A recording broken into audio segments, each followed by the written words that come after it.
बिस्मिल्लाहिर्रहमानिर्रहीम। अस्सलाम वालेकुम। मैं हूं आपका मेज़बान आकिल हुसैन। नाज़रीन, अब से कुछ देर पहले 4 बड़ी अहम डेवलपमेंट्स मौसूल हो चुकी हैं, उसकी तफसीलात आप तक पहुंचाएंगे। एक तो आज की सबसे बड़ी डेवलपमेंट, शरीफ फैमिली के बीच में बाहिमी मुशावरत के बाद नवाज शरीफ की वतन वापसी की तारीख पर शरीफ फैमिली जो है वो इत्तेफाक कर चुकी है। नवाज शरीफ कब वतन वापस आ रहे हैं, किस तारीख को वापस आ रहे हैं, एक तो इसकी तफसीलात आप तक पहुंचाएंगे। वहीं दूसरी जानिब ईरान की जानिब से एक बार फिर पाकिस्तान को एक बहुत बड़ी ऑफर मिल चुकी है। इस ऑफर को अगर पाकिस्तान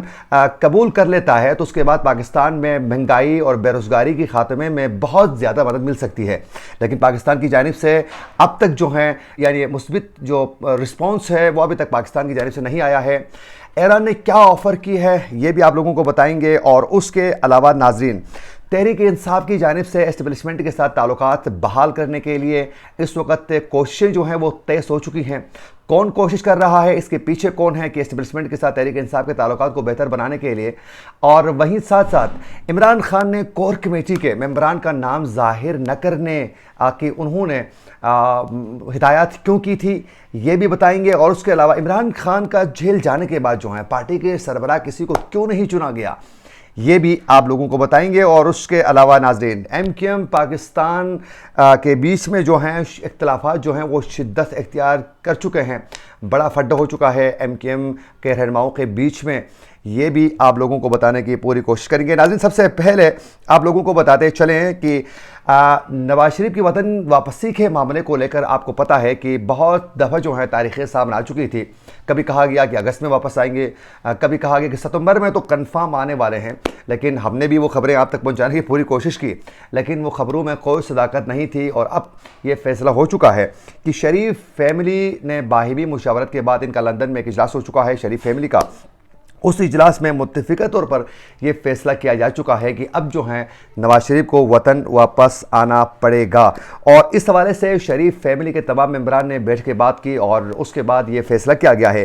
कि नवाज शरीफ जो हैं अब जो हैं अक्टूबर के वस्त में जो है वो वतन वापस आएंगे। और तमाम ख़ानदान ने मिलकर ये फ़ैसला किया कि नवाज शरीफ 15 अक्टूबर की तारीख़ पर सब ने ये इत्तेफाक किया है कि 15 अक्टूबर को नवाज शरीफ वतन वापस आएंगे। ये शरीफ फैमिली के ज़राए ने भी कंफर्म की है ये बात, और ये बात जो है अब मीडिया में भी सामने आ चुकी है कि बाकायदा कहा गया है कि 15 अक्टूबर तक जो है नवाज शरीफ वतन वापस आएंगे। और आने के बाद जो हैं बाकायदा शहबाज शरीफ की जानिब से भी ये कहा जा चुका है कल भी आज भी कि वतन वापस आने के बाद जो है बाकायदा जो इलेक्शन जो मुहिम है उसको लीड करेंगे नवाज शरीफ खुद। अब देखना ये है कि 15 अक्टूबर को भी क्या नवाज शरीफ वतन वापस आते हैं या नहीं। लेकिन साथ साथ ये भी देखना होगा कि क्या 15 अक्टूबर तक नवाज शरीफ वतन वापस आते हैं तो क्या इमरान खान जेल में ही होंगे या जेल से बाहर होंगे। ये भी एक अहम पॉइंट है, क्योंकि नवाज शरीफ जिस वक्त इलेक्शन के आयाम पर वो जेल में थे और इमरान खान जो हैं वो बाहर इलेक्शन मुहिम चला रहे थे। तो अब जो हैं क्या ये इमरान खान जेल में होंगे या नहीं ये देखना होगा। लेकिन तोशाखाना केस में पीर को दोबारा समाअत होने वाली है और उस समाअत में ये देखना होगा कि तोशाखाना केस में जो सज़ा सुनाई जा चुकी है इमरान खान को, उसमें सज़ा मुअत्तली का जो केस है उसमें सज़ा मुअत्तल किया जाता है या नहीं। अगर नहीं किया जाता है तो फिर सुप्रीम कोर्ट ऑलरेडी तैयार है और उसमें रिस्पॉन्स देने के लिए सुप्रीम कोर्ट जो है वो मैदान में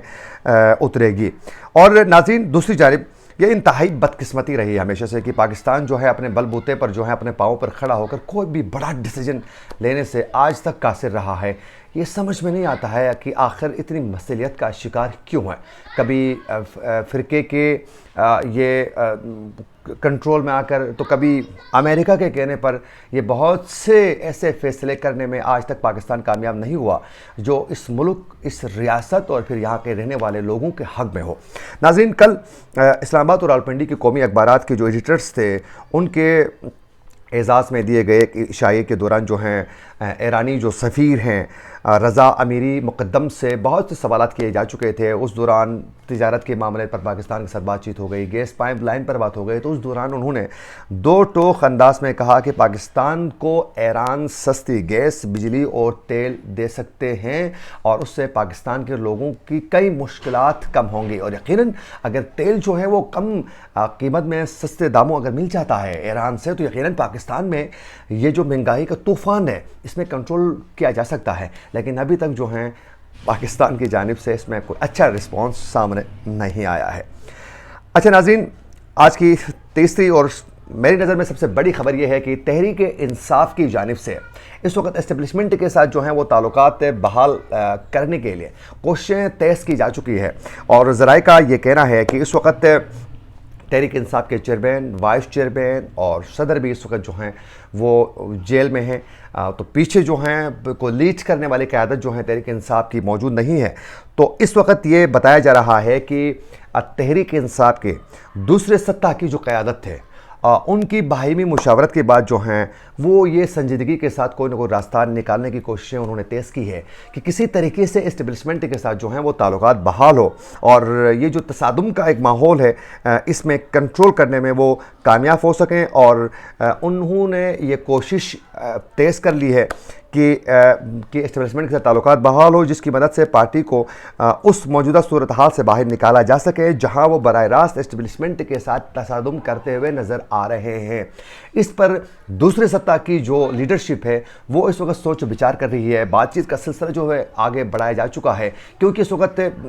ٹاپ کی لیڈرشپ تو وہ جیل میں ہے، لیکن جو دوسرے سطح کی جو ان کے پارٹی جو قیادت ہے وہ اس پر بڑے سنجیدگی کے ساتھ سوچ رہے ہیں۔ ان کو یہ معلوم ہو چکا ہے کہ آزادی کے جو نعرے لگا رہے تھے، آپ لوگوں نے گراؤنڈ پہ ورق ہی کچھ نہیں کیا تھا، آپ لوگوں کو پتہ ہی نہیں تھا کہ اس کا آپ لوگوں کو کیا خمیازہ بھگتنا پڑے گا۔ آپ لوگوں نے سوچے سمجھے بغیر جو ہیں بہت بڑا ایک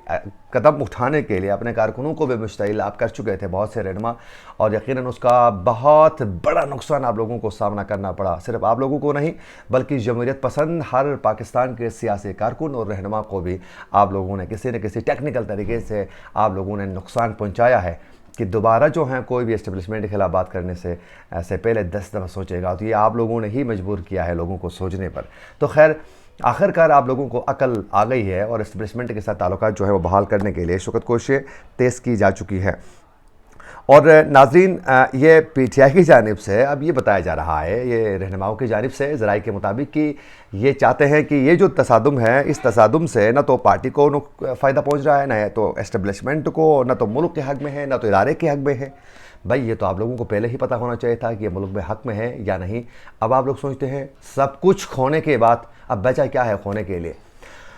خیر ذرائع کا یہ بھی کہنا ہے ناظرین کہ باقاعدہ پی ٹی آئی چاہتی ہے کہ اسٹیبلشمنٹ پارٹی کے ساتھ اسٹیبلشمنٹ کا جو اس وقت جو ہے جو پالیسیز ہیں اسٹیبلشمنٹ کی، ادارے کی، فوج کی جو پالیسیز ہیں تحریک انصاف کو لے کر،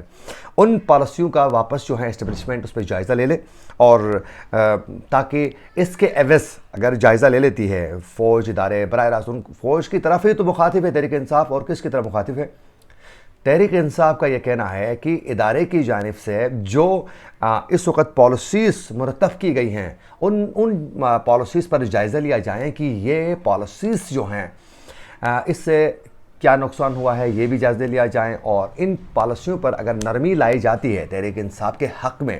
تو پھر انہوں نے کہا کہ ہم اس چیز کی گارنٹی دیتے ہیں، ہم اس کی ضمانت دینے کے لیے ہم تیار ہیں کہ عمران خان فوج اور پھر اس کی جو اعلیٰ قیادت تھے اس کے بارے میں اپنا موقف جو ہے وہ نرم کریں گے، یعنی اب جو ہیں وہ کمپرومائز موڈ پر آ چکے ہیں،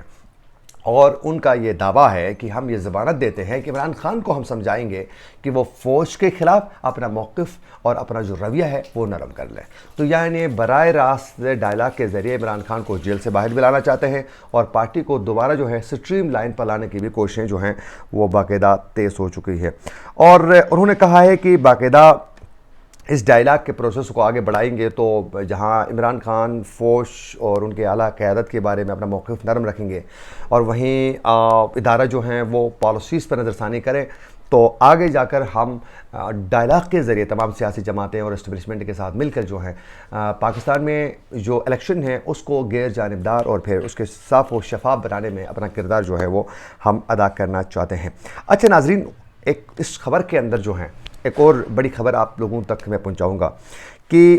جو 9 مئی کے پرتشدد کارروائیوں کے بعد افراتفری کا جو ایک عالم تھا، دڑا دڑ تحریک انصاف کے رہنما پریس کانفرنس کر رہے تھے، تو اس کے بعد جو ہیں کور کمیٹی کے اندر بھی کوئی ایسے لیڈر بچے ہی نہیں تھے، تو کور کمیٹی جو ہیں وہ باقاعدہ نئی تشکیل دی جا چکی تھی، اور اس नई जो कोर कमेटी जो तश्कील दी गई थी उसमें बाकायदा ये इमरान खान की जानिब से भी ये कहा गया था कि इस पर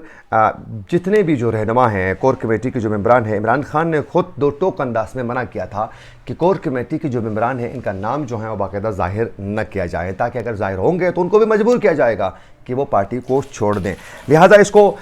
बिल्कुल ही उसमें रखा गया, सेगेरास में रखा गया। और वहीं साथ साथ इमरान खान की जानिब से और दीगर जो पार्टी की आला क़यादत की जानिब से, बिलखुसूस इमरान खान की जानिब से, उनके जेल जाने के बाद पार्टी किसको कौन पार्टी लीड करेगा, ये कहीं भी जो है कायम मकाम सरबराह नामजद जो है वो नहीं किया गया था। लेकिन ज़ाहिर है शाह महमूद कुरैशी वाइस चेयरमैन थे और वो चीज़ों को लेकर आगे बढ़ रहे थे, उसको अंदर करने के बाद तो पीछे कोई बचा ही नहीं है। खैर, लेकिन कायम मकाम जो है वो सरबराह इमरान खान ने किसी का नाम जो है वो नामजद जो है वो नहीं किया था। और उसके अलावा नाज़रीन, जो कोर कमेटी का जो इजलास हुआ था, कोर कमेटी के एक मेंबर जो तहरीक इंसाफ के हैं, उनके बकौल ये उसका कहना है कि बाकायदा ये दावा है कि बाकायदा कोर कमेटी के इजलास में ये भी बात हो चुकी है कि जितने भी तहरीक इंसाफ के जो रहनुमा इस वक्त रुपोश हैं, जो छुपे हुए हैं, और जिसमें मुराद सईद का अगर नाम ले तो मेरे ख्याल में बेजा नहीं होगा, और उसके अलावा ज़रताज गुल का नाम ले ले तो मेरे ख्याल में बेजा नहीं होगा, ये बिल्कुल छुपे हुए हैं। कह रहे हैं कि कोई इसको अफ़गानिस्तान में है, कोई कहते हैं कि ये वज़ीरिस्तान के मुख्तलिफ़ इलाकों में कहीं छुपे हुए हैं, कई दफ़ा तो कहा गया कि ये तो गिलगित बल्तिस्तान में है। खैर, गिलगित बल्तिस्तान में कम से कम नहीं है। तो इनके बारे में ये कहा गया है कि ये रुपोश जितने भी रहनुमा हैं ये वापस आकर ये हथियार डालें और फिर कानून के ख़ुद को हवाले करें, और जो केसेस उनके ख़िलाफ़ बन चुके हैं उनका सामना करें, और केसेस का सामना करके जो हैं वो बाकायदा एक सियासी लीडर की तरह तमाम मामलात को सब जो हैं जितने रिपोर्ट्स हैं वो फेस करें। और यही बेहतर है। अगर कोई भी बंदा जो है वो फेस नहीं करता है तो उसके बाद जो है वो इलेक्शन लड़ने के काबिल नहीं रहेगा। और उसके अलावा आज की आखिरी सबसे बड़ी खबर ये है कि MQM पाकिस्तान के बीच में जो है नाज़रीन इस वक्त जो है इख्तिलाफ़ात शिद्दत इख्तियार कर चुके हैं, और MQM पाकिस्तान में शदीद इख्तिलाफ़ात के बाइस जो हैं कई पार्टी के सीनियर जो रहनुमा है वो पार्टी छोड़ने की भी धमकी दे चुके हैं। और बाकायदा हफ्ते को डॉक्टर फ़ारूक सत्तार की जानिब से जो प्रेस कॉन्फ्रेंस होने वाली थी वो अचानक मुलतवी की जा चुकी है। और ज़राए का ये कहना है कि MQM का एक अहम रहनुमा जिसके शदीद तहफ़्फ़ुज़ात और इख्तिलाफ़ात और उनका डिमांड था, पार्टी के साथ बहुत से इख्तिलाफ़ात थे, उन्होंने वो बड़े अहम ओहदे पर रह चुके हैं पार्टी के, उनकी जानिब से जो हैं वो तहफ़्फ़ुज़ात की वजह से पार्टी छोड़ने की भी उन्होंने धमकी दी है। और ये कहा जा रहा है कि पीपल्स पार्टी के एक अहम खातून रहनुमा के साथ भी उनकी मुलाकात हो चुकी है, और उस मुलाकात की खबरें भी बड़ी गर्दिश कर रही थी। और खैर, अब जो है बाकायदा उन्होंने कहा है कि अगर मुतालबात हल नहीं किए जाते हैं MQM की जानिब से तो फिर वो पार्टी छोड़ने के लिए बाकायदा उन्होंने धमकी दे चुके हैं, पीपल्स पार्टी में शमूलियत की बात की है। इस वक्त राबिता कमेटी के इजलास में पार्टी के इख्तिलाफ़ात पर सख्त गर्मा गर्मी के भी इशारे जो हैं वो मिल चुके हैं, और अब इख्तिलाफ़ात शिद्दत इख्तियार करने की वजह से MQM जो हैं कई मुश्किलात का सामना कर रही है। ये थी वो 4 बड़ी अहम अपडेट्स जो हम आप तक पहुंचाना चाहते थे। अगर आप लोगों को हमारा प्रोग्राम अच्छा लगे तो हमारा चैनल को ज़रूर सब्सक्राइब करें और बेल आइकन क्लिक करना ना भूलिए। इसी के साथ अपने मेज़बान आकिल हुसैन को दीजिए इजाज़त। अल्लाह निगहबान।